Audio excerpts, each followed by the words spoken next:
According to ISO 10871-2000 terminology work and terminology science, the following terms have the following meanings. So we have three terms that you're seeing on this slide: special language, general language, and natural language.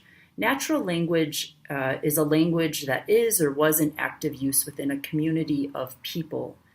General language, then, is a type of special language, as you can see in the concept map pictured here, that is characterized by the use of linguistic means of expression that are independent of any specific domain. That is, general language is the language that we use to communicate with one another in day-to-day life, going about just regular things in our day. Special language is a type of language, a type of natural language that is used for special purposes. It's used in a specific subject field, such as in electrical engineering, and it's characterized by the use of a specific linguistic means of expression. Note that the specific linguistic means of expression always include subject-specific terminology and phraseology, and it might also cover stylistic or syntactic features of the language.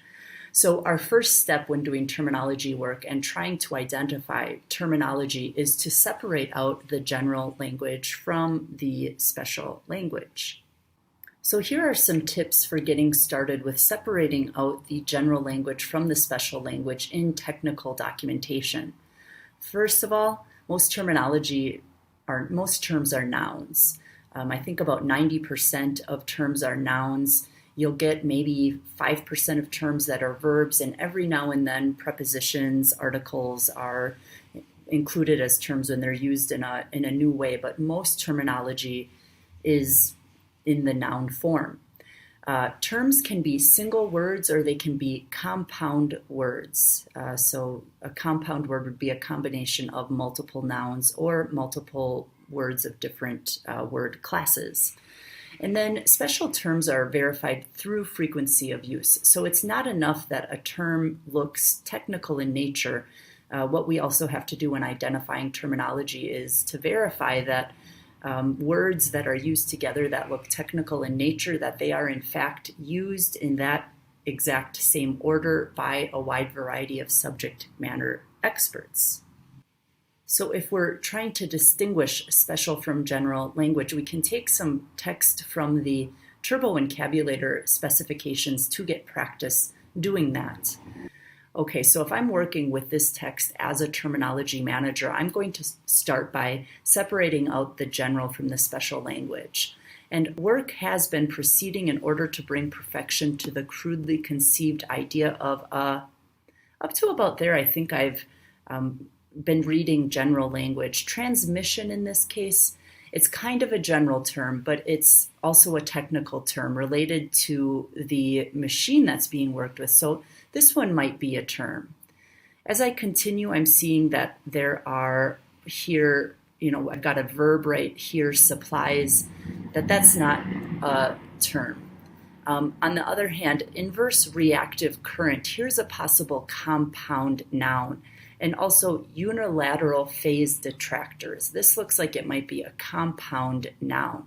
So I'll continue in this manner, going through and separating out the special from the general language.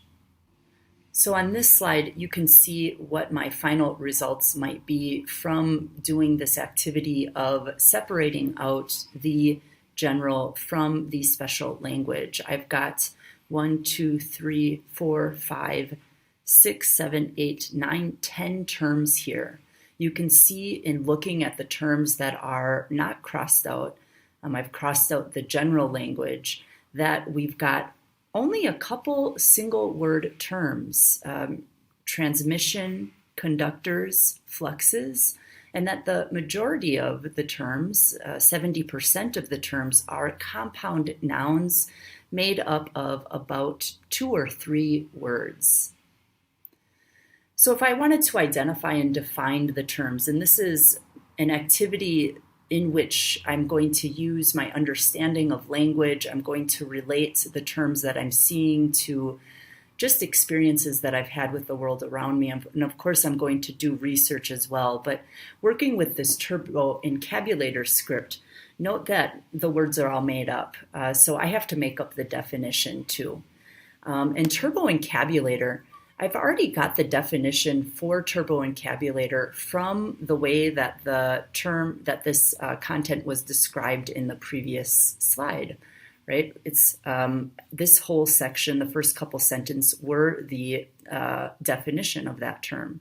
So I've got a turbocabulator as a noun, meaning an instrument that supplies inverse reactive current for use in unilateral phase detractors, and can automatically also synchronize cardinal gram meters.